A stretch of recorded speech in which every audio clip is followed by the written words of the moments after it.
Hindi tayo papasok ng trabaho ngayon dahil pupunta tayo ng doktor natin para yung open sick leave natin, ipapaklose lang natin. Pansin nyo naman, medyo masama yung pananalita ko. Iba yung boses dahil sa mga nakaraang araw o nalipas na linggo, ayan, tinamaan tayo ng trangkaso. Dahil na rin siguro sa paiba-iba yung panahon dito. Minsan uulan, aaraw, biglang lalamig. Siguro dahil doon tayo nadali. Nagkaroon tayo ng ng ubot sipon. Kaya yung trangkaso na rin. Yan, mahirap pumasok sa trabaho kaya hindi na ako nagpatuloy na pumasok ng trabaho kaya ginawa ko. Yan, pinahinga ko na lang muna. Mga nakarang araw nagpunta rin ako ng doktor. Hindi ko na nalagaw ng video yon dahil mahirap eh. Hindi ko na nagawa ng video. So ayun, punta lang muna yung pagpunta natin ng ng doktor natin ulit ngayon. Dahil ipapaklose lang natin yung natin, yung sick leave. Dahil nag sick leave ako ng almost 1 week. Medyo maganda rin talaga dito kasi kahit na nakaskilip ka, babayaran ka ng insurance mo tapos ng company. Yun ang maganda dito sa Czech Republic. Siyempre may kukumpare na naman natin yan sa Pilipinas. Pagdating kasi sa health dito, napaka-active or napaka-ayos ng sistema ng healthcare system dito. So talaga na magbabayad ka ng insurance mo. Kapag hindi ka pumasok, ayun, babayaran ka. Tapos meron din mga senaryo kapag inoperahan ka, halimbawa gusto mo magpa-opera, as in 0 bill.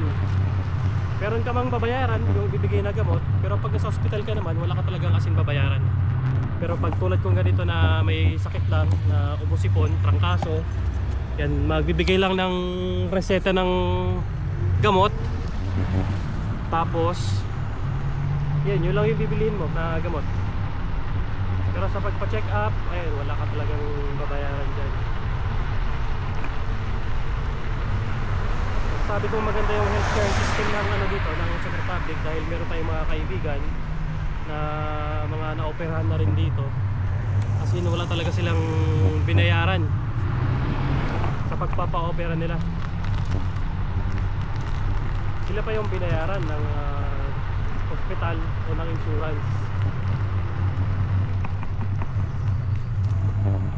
May i-compare mo talaga ang Pilipinas kapag nandito ka sa ibang bansa. Alam niyo naman sa Pilipinas, di ba? Lalo na sa PhilHealth. Grabe. Kaya wala nga senso ang Pilipinas. Sa totoo lang, napakayaman ng Pilipinas, pero talabak talaga ang korupsyon. Pero kung ang pera natin is napupunta sa tama, malamang. Walang tulad ko na isang OFW na nakikipagsapalaran dito sa ibang bansa. Dahil sa maayos na sistema, maayos na pamamalakad ng gobyerno.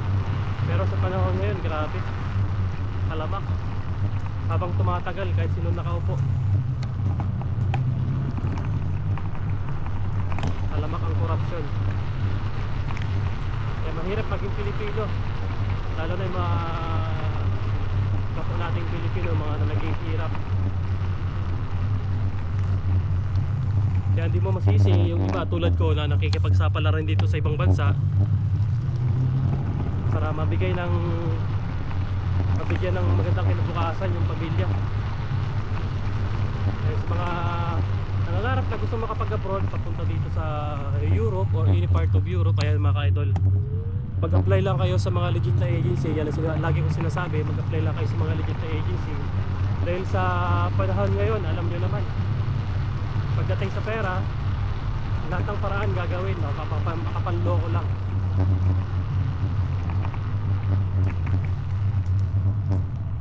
Yan, punta lang tayo ng natin, ng doktor. Kaya magpapaklose tayo ng natin, ng sick leave. Friday ngayon, last day ng sick leave natin, para sa Monday makapasok na tayo ng trabaho. Kung kaya naman na pumasok ng trabaho, di tulad ng mga nakaraan na yung talaga yung boses ko isa talagang hindi normal. Ngayon medyo bumabalik na sa dati dahil sa sipon, ubo. Yung ubo ko ngayon medyo okay na, nawala na rin yung ubo ko. Tapos yung pangkaso okay na rin. Sa mga nakakapanood ng video na to, ayun mga ka-idols, dito sa Czech Republic, kapag wala pa pala kayong doktor, ayun, maghanap kayo ng doktor ninyo, general practitioner. Tawid na mga ka-idol, tawid muna tayo.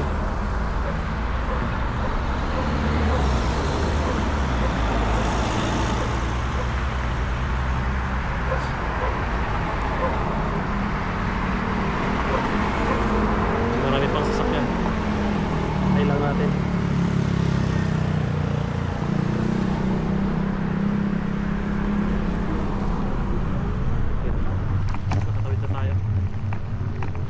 Sa mga nakakapanood ng video na to, na mga nandito na sa Czech Republic, ayan mga ka-idol. Sa mga wala pa palang doktor, ayan, maghanap kayo ng doktor ninyo para in case halimbawa nagkasakit kayo tulad ko. Ayan, meron kayong mapupuntahan, meron kayong magpag-file na sick leave. Huwag kayo mag-worries na hindi kayo babayaran ng insurance. Ay mga ka-idol, ako nagsasabi sa inyo na kapag nag-sick leave naman kayo, babayaran naman kayo ng insurance or ng company ninyo. Niya 100% yan, bayad yan. Yung iba nga halos gumagawa na lang ng paraan, hindi na magtrabaho, mag-ano na lang, mag-file na lang ng sick leave kahit walang sakit. Ay marami akong kilala na ganyan. Okay lang, at least nakakapagpahinga, covered naman. Itong doktor ko dito ay malapit lang naman sa ano namin, sa company namin na Lengko.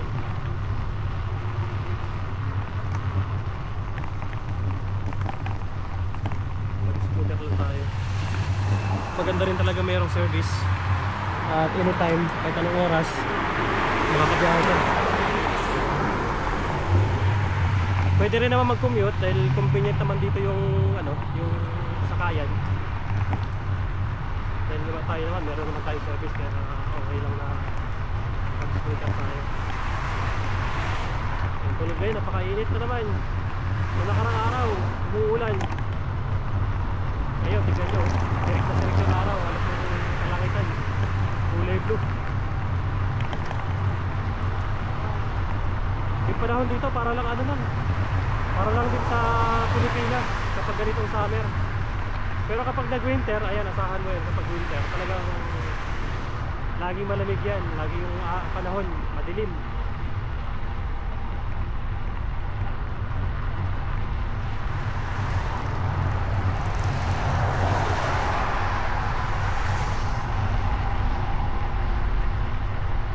Sa mga hindi pa wala nakasubscribe sa YouTube channel account natin mga ka-idol, sa TikTok account natin, sa Facebook page natin, ay mga ka-idol, bago lang yung Facebook page ko pala, Idol sa Europa.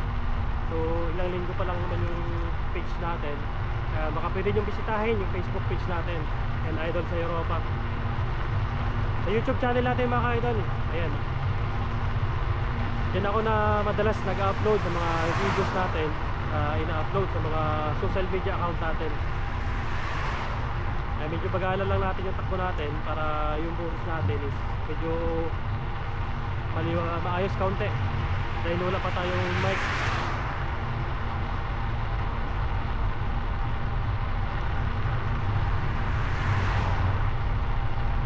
Dito ako araw-araw dumadaan, papasok, papauwi ang trabaho natin. Dito lang din yung daan papunta ng sa doktor natin. Tignan nyo man yung paligid, diba, napakaganda. Maganda yung view. Kaya malapit naman maglalagas.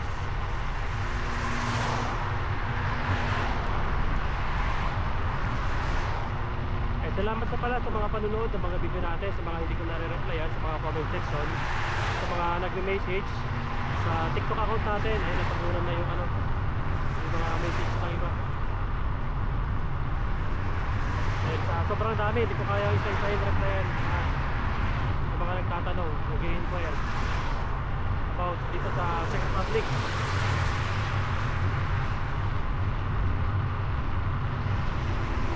Wow, si nilakad lang yung bata. Ano ba ito, bata? O ano? Alam mo, nagtutulak ng Ayun,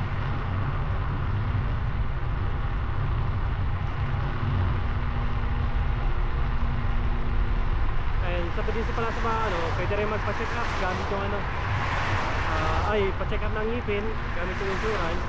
Ayan, marami din kaya, iba-ibang klase din kasi ng insurance dito mga ka-idol. Dito sa Czech Republic.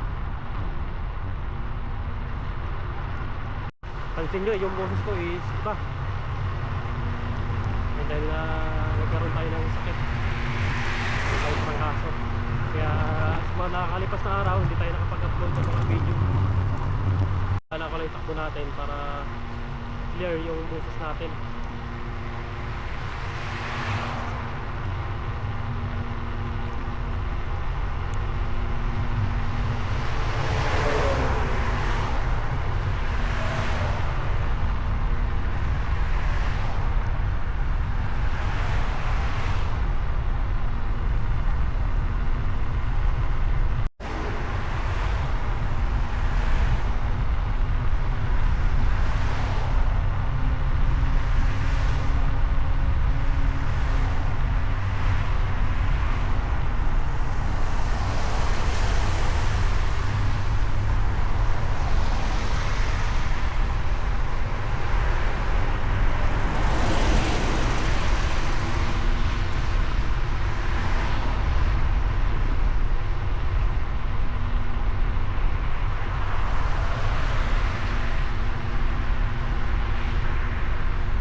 Diyan ako nagtatrabaho, Lenco Company.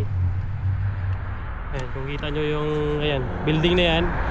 Yung kulay blue na yan mga ka-idol, yan yung accommodation ng ibang lahi. Mga ano, tapos yung building na yun. Meron pang karugtog yan sa kabila. Yung malaking building na yan, yan yung bagong building ng Lenco. So ilang may lang atak yan, bago na nag-operate. Isang taon, 2 taon. Diretso lang tayo. Puntaan dito.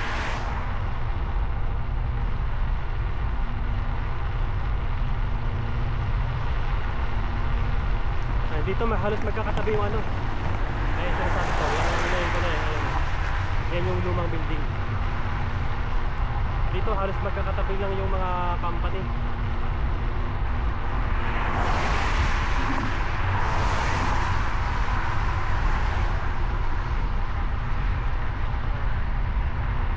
Ramdam ko yung ano ngayon. Ramdam ko rin yung init ngayon ah. Ayan, yan naman yung company ng DHL Lego. Ayan mga ito. DHL, malaki na company ng DHL dito. Halos magkakatabi. Tapos kung kabila naman na to, ayan, yung house naman ng ano yan, mga globus ata, kalawin ko. Market.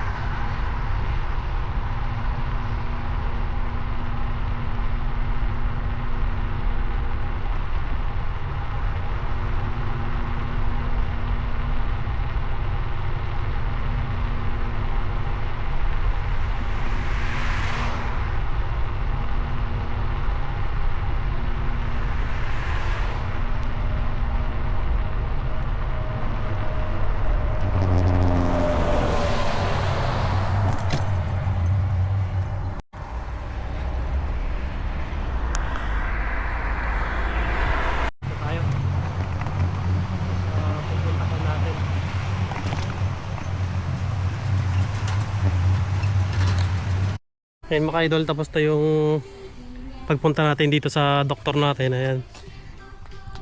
Bali, pinapabalik ako sa September para daw another check up. Sabi sa akin, ayan, binigyan tayo ng bote ng ano, tawag nito. Ito. Buti ng urine. Dahil sa September daw babalik tayo para check up. Yan, dito yung location ng ano natin. Ng doktor natin. Ayan, general practitioner. Ito sa mga gustong magpa doktor na sa mga wala pang doktor. Ito mga ka-idol. Ito yung ano niya.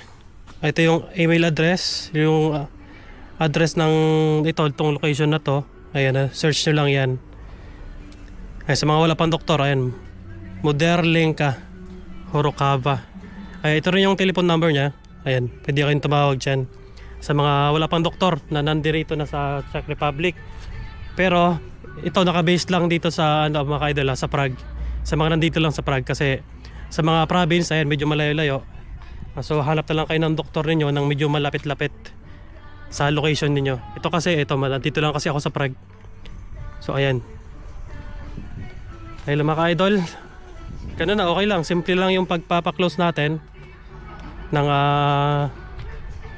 sick leave natin. So hintayin na lang natin sa sahod natin yung papasok yung pera na babayad ng insurance.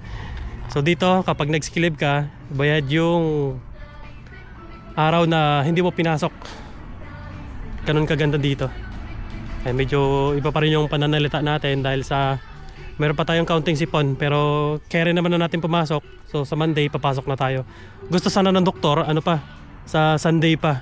Yun nga lang hinahabol ko kasi katapusan ngayon para mahabol sa sahod yung araw na hindi natin pinasok ng almost 1 week. So sayang din naman. So ayun lang mga idol, sa mga hindi pa pala ka-follow, subscribe sa YouTube channel account natin. Huwag niyo kalimutang i-follow at subscribe sa TikTok account natin, sa Facebook page natin Idol sa Europa.